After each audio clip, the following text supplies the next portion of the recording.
Talking Tuesday and position previews combining into one on the podcast daily. We've become too powerful. There's nothing better. It's like getting the complete Infinity Gauntlet together and willing in some off-season coverage. It's Bill Landis. I'm Austin Ward. It's the Podcast Tuesday. Podcast Tuesday? Nope. Podcast We Daily. should do that. We should call it the Podcast Monday, the Podcast Tuesday, the Podcast Wednesday. It's a great idea when you make a mistake and it just becomes the new part of the show. So we are expecting to talk to new full-time linebackers coach James Laurinaitis and returning safeties coach Matt Guerrieri. But we've already done the safeties. They're out. They're out. So they don't get Talking Tuesday questions. They're just James Laurinaitis questions.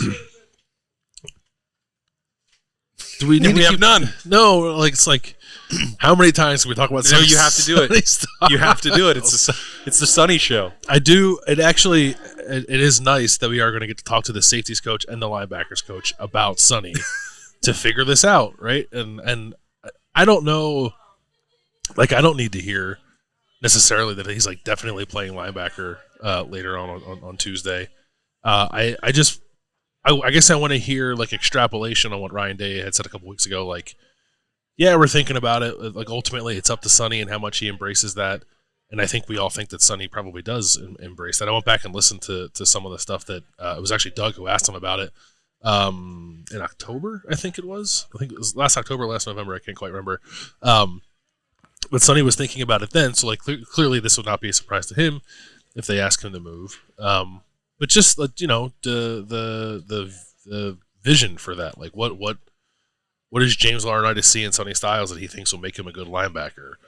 What does Matt Guerrieri think of his room and the way it's shaping up to think that you can take Sonny Styles out of that room and put him in linebacker? Because that's a big thing, right? Taking a guy that's as talented as Sonny out of that room and putting him into another one. You have to be sure that you have not only the starters there, and clearly they do, but like the depth too to kind of make up for that. And I guess it's nice that Sonny has the flexibility to go back and forth between the two if needed. But I just want some clarity on like the plan and the thought process for him, not necessarily final decisions, but just try to get an idea of what the spring's going to look like for I think one of the 4 or 5 most interesting guys on the roster. Yeah, and they have James Laurinaitis specifically has another year of evaluation, and he's actually been on the practice field, been in a game, working with a lot of not just Sonny Styles, but CJ Hicks, Cody Simon, this whole group, that he's working with, and that was very different than arriving last year. And then at the time he did, it's like, well, not really supposed to be saying he's the full-time linebackers coach because he wasn't. He's a graduate assistant.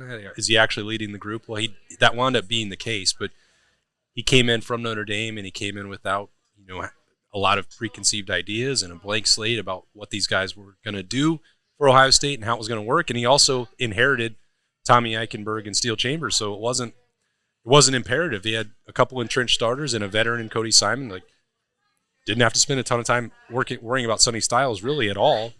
But even the rest of that roster with Reed Carrico then and Gabe Powers, on down the road, what's different now? Especially with that group, because you are missing those 2 guys who just played hundreds and hundreds of snaps for Ohio State. So it's a multi-pronged question for James. Like, is the next wave going to be able to take the torch? What does that starting group look like? What's the depth look like? What's the future of the position? Like, Sonny is wrapped up in a lot of that. Yeah. But it's also the position as a whole, which is really, when you're looking at it, given the volume of snaps, and even with Cody Simon coming back, that you're losing with Steele and Tommy, this is the position with the most uncertainty, most flux, most to replace, and like that's no small thing. No, and it's magnified because it's in between a defensive line that we think is going to be pretty good. Like, has some depth questions maybe to answer, but the top 4 there are excellent, and the secondary is, I don't know, the best secondary in the country. It's in the conversation at least. So that does put the linebacker position in a bit of a spotlight, because you don't want it to be a weak link on a defense that otherwise should be very good. And I don't think it's going to be, but they have some work to do for sure. One thing that does interest me is like the evolution we've seen from Jim Knowles year 1, year 2, and now we're going into year 3. Like, year 1, he was playing Tommy and Steele, and that was all. He was only playing Tommy and Steele. And then last year, he said, we're going to rotate a little more. And I don't know that they really did that much until Tommy started to get banged up a little bit, and then you saw Cody Simon play more, emerge as a guy who could be reliable. And then it happened before Tommy got hurt, but then there was a little with Steele during the mid-season lull. Yeah, that's right. Thank you for pointing that out. But Cody showed that he could play really well to the point where I thought he was their best linebacker last year. Mostly, I think part of that's Tommy's injury situation. Right. But it got to like a 3-man kind of rotation until Tommy couldn't play at the end of the year. Then it was kind of back to 2. But it was at least like an openness to rotating a little bit there. And now James is taking the room over. And as far as we know, like Ohio State assistants are sort of empowered to rotate their position as much as they see fit. I wonder what James's philosophy is on that. As a guy who played the position, and he played it at the highest level he could possibly play, so I'm sure he never wanted to come off the field. But more generally, I guess, like what does he think about that position, that position in this defense, and how it lends itself to rotating? And then if he thinks there's an opportunity to do that, then it's like then you're talking about like Cody Simon and C.J. Hicks and Sonny Styles potentially, and Gabe Powell, like all the guys you mentioned, like it could all be in line for like somewhat significant playing time. Like I don't know.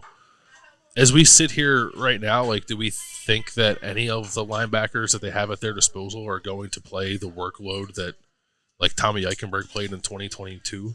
I don't know that I feel that way. Yeah, I wouldn't think so. And if somebody does, it would be Cody Simon, who I think he's a tough evaluation, I think, for some folks out there. When he was a full-time starter and he was playing through the banged-up shoulder on a pretty bad defense, I think there have been some lasting impressions made about him that, like, he just can't be the workhorse for Ohio State. And I don't. You're talking about Cody Simon, yeah. And I don't think that they're fair or accurate based on he took a step forward even in that reserved role 2 years ago, less snaps but more productivity really on a per snap basis, and then Tommy Eichenberg and Steele Chambers were playing at such a high level, it's like hard for anybody to crack that. And you also had the Jim Knowles philosophy. Last year, whether that was a change in approach from Jim Knowles and James Laurinaitis, or Cody Simon elevating his game, or Steele Chambers taking a step back, or all of those things, there was a little bit more rotation, but only because Cody Simon forced it. And I'm curious about how this will work in March and April. Is he that much further ahead of everybody else that he could take on the Tommy workload and be the anchor for this defense? I think that would probably be the coaching staff's preference. But you also have to supplement that with these other guys. And there's not a world where anyone wants to see a third year of a 5-star with the athleticism of C.J. Hicks like not being involved. Or if Sonny Styles has to play at linebacker, that he's being used 50% of the time. Mm-hmm. Which is, again, the conversation we had at nickel with him and Jordan Hancock at times last year. But I have a hard time believing it could just be those 3 as well. Like, I guess I'm not sure where my thought process is on the linebackers and what the rotation looks like, what the starting group looks like, what they want to get out of it. If there's a world where they start incorporating the jack and have Sonny Styles, C.J. Hicks, and Cody Simon all on the field at the same time, right. Like what. We've seen good stuff in spring practices from Gabe Powers. Like, who else is out there? There's not a ton of like actual bodies to throw at that, so you sort of know what the clay looks like, but not how they're going to mold it. No, it is a hard position to figure out because I also think that you're talking about Sonny Styles like multi-positional. If the jack is a thing, then I think C.J. Hicks becomes multi-positional, and I think Gabe Powers probably becomes multi-positional, and Arval Reese too. Or do you know what room are we sticking him in when we have these conversations? I think linebacker, right? That's where Ohio State seems to want to put him. Yeah.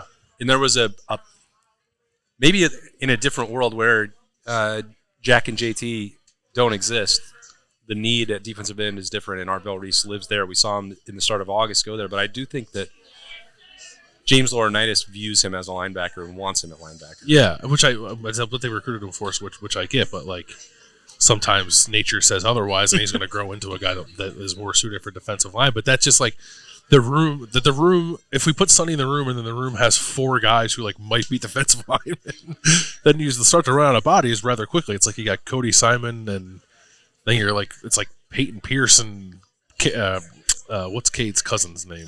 Garrett Stover. Garrett Stover, thank you. I wanted to call him. He likes to go by Cade's cousin. I wanted to call him Cadet, which is not a person's name.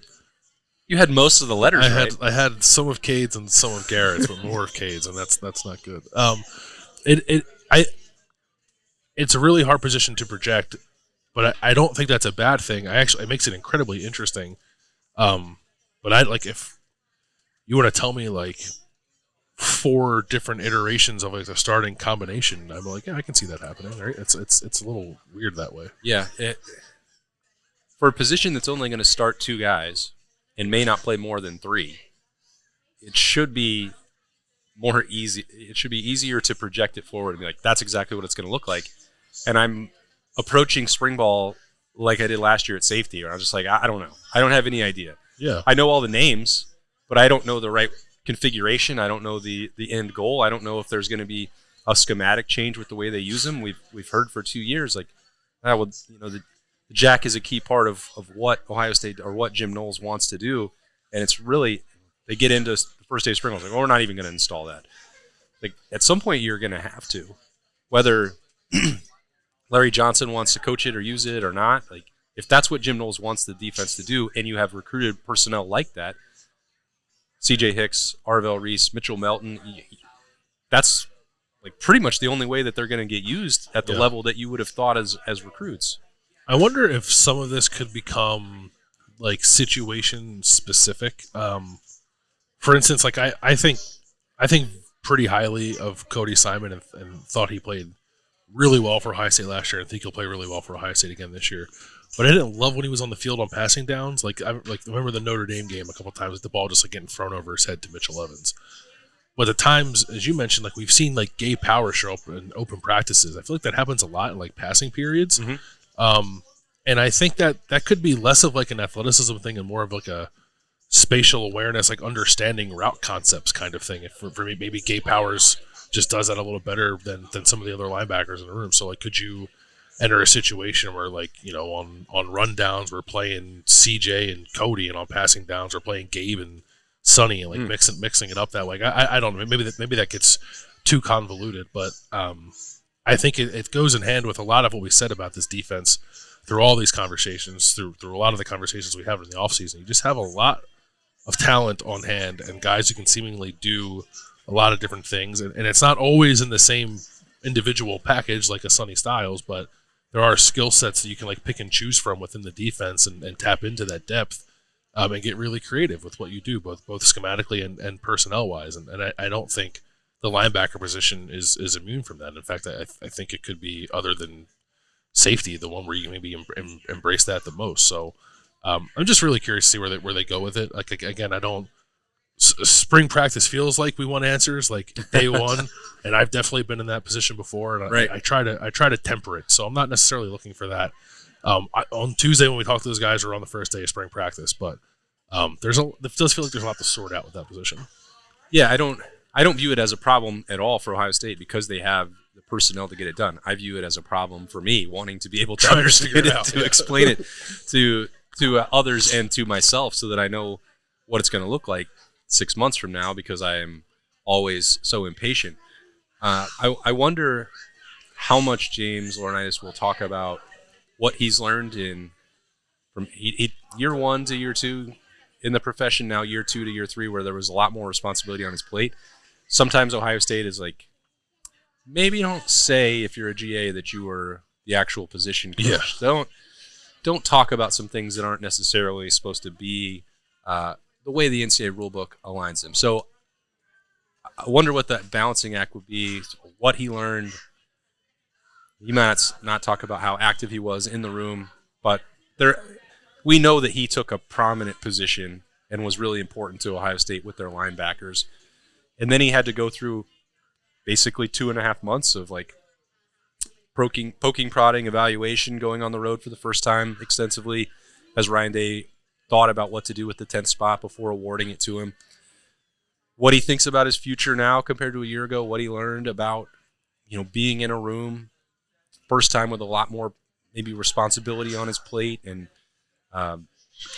having to go provide answers for what he did or did not do to Ryan Day. That Obviously not contract negotiations, but he seemed to be like being extensively interviewed. So I wonder how much of that he's still would be willing to talk about on and off the field for year one, because it's been a period of change for him, and now he's earned that opportunity to be full time and has a contract to show for it. So he's always been really insightful, certainly as a player, and then in the few opportunities that we've had to talk to him as a fully fledged adult.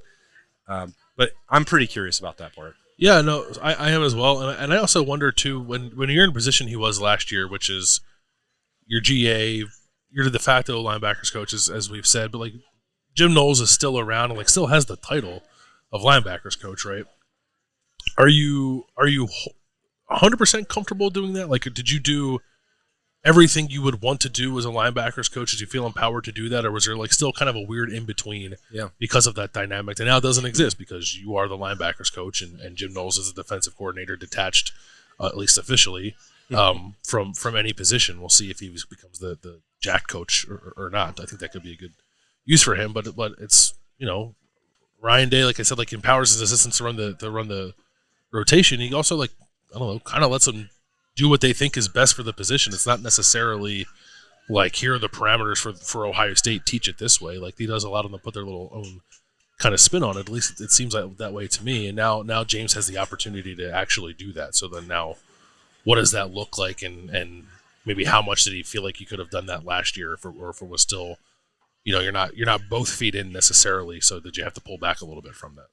Yeah, looking forward to that conversation with James Laurinaitis. We'll also have Matt Guerrieri available. It's going to be a Talking Tuesday at the Woody, so you know how much we wait for these opportunities in the offseason. That'll put us 2 weeks out from the start of spring ball, and we'll have some snap judgments and everything else coming out of that. So great opportunity later on today in the Woody Hayes Athletic Center with a couple, one sticking around, one returning, a couple assistants to talk to them and get some vibes going into the final stretch of this offseason before spring ball. And then we'll have more position previews throughout the week as well as we get ready. I just can't believe it's already here, 2 weeks away. It feels like it's here anyway. But we'll get through all that. We've covered the linebackers, corners, safeties. You can catch up on those episodes of the podcast daily if you want, wherever you get your audio and video. But that's a wrap on this one. That's Bill Landis. I'm Austin Ward. We will talk to you later on in the Woody Hayes Athletic Center. See ya.